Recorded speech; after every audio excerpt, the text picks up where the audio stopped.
Let's start off with a bit of story time. Me and my husband met because he was my drum teacher. It's not seedy or sordid. I was 21 and I decided that I wanted to start learning the drums. As a kid, I told my parents I wanted to learn the drums and my dad gave me the options of flute, piano or guitar. That was it. Drums were too loud, so piano it was. In fact, it was keyboard. But I wasn't allowed to play the drums, and at 21 I had started sort of kind of seeing this guy who played the drums, and it had kind of reignited this want to play the drums. So I happened to tell one of my friends that I was debating it. In the meantime, stopped seeing this other guy, and she happened to say to me that her boyfriend's best mate was a drum teacher and had been a drummer. So she gave me his number to try and book some lessons, which I never did. I never actioned it. I was like, okay, great, cool. Never actioned it. She kept on at me. Have you booked your drum lessons? Have you booked your drum lessons? No, I haven't booked my drum lessons. I want to wait till I've got enough money to have like a session of drum lessons. Long story short, she kept hounding me, so I booked a one-off just to get her off my back, to be perfectly honest with you. What I didn't know was that she was trying to set me up. And anyway, I had a drum lesson. I wasn't thinking of anything else apart from going in and playing the drums. But a week after my drum lesson, my now husband texted me to say that he had heard the band that I had been talking about on the radio, 30 Seconds to Mars, and did I want to go out on a date. And here we are, 16 years later and 10 years married, and it all started because of a drum lesson. So the reason I'm telling you this story is because music in our house is very important, so important. And when we got married, music was absolutely what it was all about. In fact, everyone came away from our wedding and was like, the music was great and the food was great. Those were like the running themes of our wedding. The underlying theme of the whole day was absolutely music. We made sure that there was music at every part of the day. We didn't have a massive wedding budget. We really didn't. So we couldn't have like live music like at all parts of the day, but we considered it at every part of the day. And in this week's video, I want to talk you through the do's and don'ts of music at your wedding, what you need to consider, and to give you some ideas as well, because I think it's really easy. For some reason, people forget about the music and it's really important. So let's hop into this week's video. And guys, if you're new here, then welcome. I'm Lauren, wedding planner, owner of Bluebird Creative and Bride Academy, and I provide a weekly dose of wedding planning goodness for the modern couple, as well as digital downloads. So let's hop into the video and talk about music, why it's important, and how you can go about it.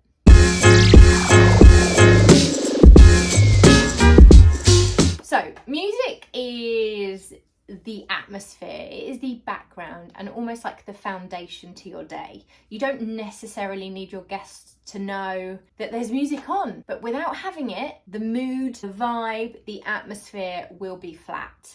Music is the most important base and foundation to any event, whether you're hosting a dinner party, whether you are having a wedding celebration. In my mind, it's absolutely key. Whenever we host dinner parties at home, we always consider the playlist selection that we're playing. And we're very specific, or my husband more so, is very specific on what playlist we're actually playing because it creates the vibe for the whole evening. So make sure it's considered. So number one thing to remember is that music creates the atmosphere and the mood and the vibe. You want to consider music at every part of your day. I find couples forget certain points in their day every time, like the wedding breakfast. They completely forget to actually consider music at that point. And the amount of times I have to ask them, what have you got planned? And they're like, oh, yeah, nothing. So we're going to cover that. It doesn't always need to be live music either. Don't feel the pressure or the need to have live music. That doesn't have to be the case. Not every budget can stretch to having live music at every part of the day. Perhaps you can have it at one point of the day, and in which case be selective with where you choose that. What's important to you? Again, we'll dive into that in a little bit more depth in a bit. One of the other things you need to consider is production. So if you are perhaps having background music and you're not having live musicians, is there production, is there sound equipment, is there PA kit, etc. included at your venue? If you're having live musicians, do they have a rider? Now you might be like, what is a rider, Lauren? Now ask them, do they have a rider? Do they provide all their equipment? If you have, for example, an acoustic duo, or Perhaps a more contained, sort of smaller group, they will have their own little PA speaker, and they'll have their guitar, and they'll have a mic, and they'll be good to go. Some more established musicians or slightly larger ensembles may have a rider. It's always good to ask if they have any requirements. There may be specific speakers they require, anything like PA kits, etc., any microphones. Definitely ask, do they have a rider? That's your key word here. Use that, my friends. The next thing is so important. You need to check with your venue if they have a noise policy. So, do they have a sound limit? Do they have a sound limiter? Two different things. Sound limit, maybe you can't go above 92 decibels.